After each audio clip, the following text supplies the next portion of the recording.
Hello, my name is Michaelina Raji. There isn't one definition of what political parties should be, but there are recognised ideas of what they are. Without these discerning points, do not really have a chance of gaining or winning party status, or if they do, then staying a cohesive and viable party. They need to inform the public of their ideology, represent the interests of the public, recruit and train leaders, and secure elections to the legislature.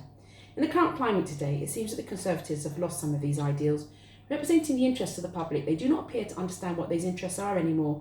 With the Brexit question, they know the public wishes to leave the EU, but they forgot to ask the public how it wishes to leave the EU. Without this vital information, the party and its members appear to now be representing their own individual ideals rather than towing the party line and trusting their leader. Rebelling within their own party, they are not bonded together anymore in the same ideology, and they are so busy in fighting that they are not watching over the other parties to hold them to account either. Without the 9 values, it can be seen that they are the glue that holds them together, and a loss in any one of those values can cause a party to weaken and potentially collapse. The Labour Party grew from the trade unions at the end of the 1800s, appealing to the working classes who'd felt ignored by the Conservatives and were disillusioned with the Liberals. The ideology is for the state to provide for those less fortunate in society and create an economy that works for all. Many influences helped structure the Labour Party.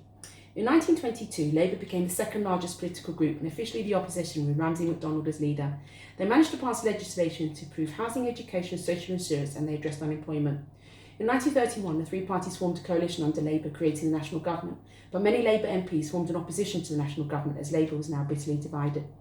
In 1935, under Clement Attlee, they joined a wartime coalition with the Conservatives, and in 1945 they won the general election with 50% of the vote. The radical programme included nationalising the major industries, the NHS and the welfare state, among much more. Their development of Britain's nuclear weapons programme was very much against the ideology of members of Attlee's party, and it took them over 20 years to get back into government. But their other successes did meet much of the party's ideology and policy aims. In 1964, Labour won the general election with the radical Harold Wilson as leader, who implemented social and educational reforms. But the economic situation was bad. The country became ungovernable by either party. There was industrial unrest, frozen wages and high inflation. The winter of discontent, 1978, saw Labour struggling, and by 1979 Britain was ready for change, taking 18 years before Labour came back to power. Michael Foot, with his severe leftist views and his manifesto being called the longest suicide note in history, saw 25 MPs split and joined the new Social Democratic Party. The crushing defeat was the turning point for Labour. Neil Kinnock reformed a modernised Labour Party, dropping the lefty policies, and by the mid-90s the new Labour movement had begun. In 1997, Tony Blair started binning Clause 4. Like the takeover of a failing PLC, Blair used the empty vessel the Labour Party had become, changing it until it looked nothing like its own original Clause 4 and preferring to head down the right-hand side of politics. Third way or the middle way, Labour's radical views were now moderated, and the party came to power in 1997, staying for 10 years with a majority of 179 enacting major progressive social reforms. As of 2019, Jeremy Corbyn is the leader of the opposition. Their manifesto and policies still hold to their original values, as well as looking after everyone and not just the privileged few, building homes for rent or to buy, more police officers, improving the funding of our schools, restoring the NHS, guaranteeing jobs for the under 25s and those also unemployed for more than a year, scrapping the bedroom tax and having some form of minimal nuclear deterrent. Labour is still the party looking after the common people. The Labour Party has a federal structure with 3 state parties operating in Scotland, Wales and England. The Labour Party is made up of many different organisations, branches and branch Labour parties, CLPs, 12 affiliated trade unions, the Parliamentary Labour Party, Socialist parties and the Cooperative Party. Governing bodies include the NEC and the Labour Party Conference. Since 2008, policy making has moved away from the conference and now takes place at the National Policy Forum, which meets several times a year. The Conservatives, a unionist party name, reflects their long history and ability to stand for different causes at different times. Founded in 1834, successor to the Tory party and stemming from a faction with the Whig Party, Sir Robert Peel issued the Tamworth Manifesto setting out basic principles of conservatism and with their core values formed a temporary government. In 1841, Peel took a majority and, true to conservatism at the time, created legislation to stabilise the economy and improve working conditions. In 1846, the party split over the repeal of the Corn Laws when the Conservatives did not gain a majority for 28 years. Discrimination against the Jews in Parliament was removed. In 1874, Benjamin Disraeli envisaged the One Nation ideology, also known as progressive conservatism. He was a left-sided conservative and believed in the need to improve the working conditions of the working classes, to bring them together with a paternalistic society as a safety net where the wealthy pass the benefits to the poor, and he advocated the preservation of established institutions and traditional principles. Subsequent Conservative governments provided financial support for schools and distanced the UK from apartheid among legislation. But with Margaret Thatcher, the Iron Lady, the Conservatives changed direction, reducing the government's role in the well-being of the common people by reforming the trade unions, cutting taxes, privatisation and deregulation, moving away from the original ideals of conservatism. 2010, David Cameron, in coalition with the Lib Dems, apologised for Section 28, without thought of any consequences other than staying in power, took us into a referendum on Europe. The party was being blind to the mood of the people, and the referendum response sent shockwaves through the Conservative Party.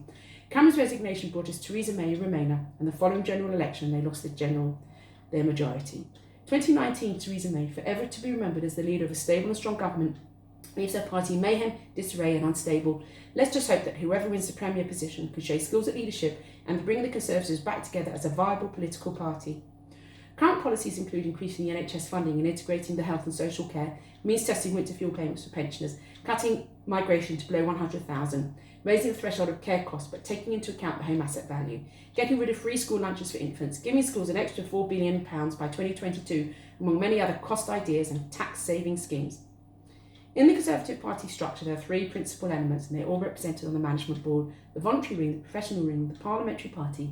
And the Conservative Party board is the national governing body and is the ultimate decision-making body of the party and responsible for all operational matters. Development of the Lib Dem starts back in 1856 when members of the Whigs and the Radicals and the Peelites joined forces to become the Liberals in 1859. In the 1920s, the Liberals' breakaway party called themselves the Social Democratic Party. 82, Liberals and Labour and Conservative Party members formed the Democratic Party. In 1988, they then merged with Liberals to form the SDP Liberal Alliance, producing a joint manifesto in the 83 and 87 general elections, which pledged on electoral reform, reducing unemployment, a single welfare benefit, and Industrial Democracy Act. And in 1989, they were renamed the Liberal Democrats. As centre, they opposed the war in Iraq and are committed to Europe integration. In coalition in 2010 with the Conservatives, they want electoral reform with the alternative vote. But in 2015, they lost 48 seats, leaving only 8 MPs in the House of Commons. Currently, as of 2019, there are 12 MPs with Vince Cable as their leader. Their key policies include, at a glance, investing nearly $7 billion extra in education and tripling the early years pupil premium, boosting the economy with capital investment, building 300,000 homes a year, and so on. In summary, they want to increase spending to £350 billion. This is more than they are cutting taxes by. The Lib Dem party structure. As a federal structure, it has 3 state parties with England, Wales and Scotland and is responsible for UK-wide policy, parliamentary election and fundraising. There is the Federal Board, the Federal Policy Committee and the Federal Conference Committee, which determines the policy received from the regional state parties as well as the local representatives. The governing body is the English Council Executive in England and is made up of the 11 regional parties. Wales and Scotland hold their own conference. As a member, you join the local party, which is responsible for selecting the local candidates as well as parliamentary candidates, which have been drawn up by the 3 state parties. Leaning to the left of politics, the Green Party's purpose is to build a sustainable future. A party of social and environmental justice and equal opportunity, the members decide policy. They are not squeezed through focus groups nor stripped down. The Greens want to build a better alternative to the politics we have today. It wants to take into account the environment at all levels and make changes now. A grassroots movement, it uses people at local levels to effect change regionally, nationally and internationally. In 1972, its founder was inspired by an article written about overpopulation, and so started a club, becoming a new political party called People, concerning its politics within an ecological perspective, but still including economics, defence, land tenure and pollution, but still rooted in protecting the environment. At the 1975 conference, they changed their name to the Ecology Party, reflecting their green focus.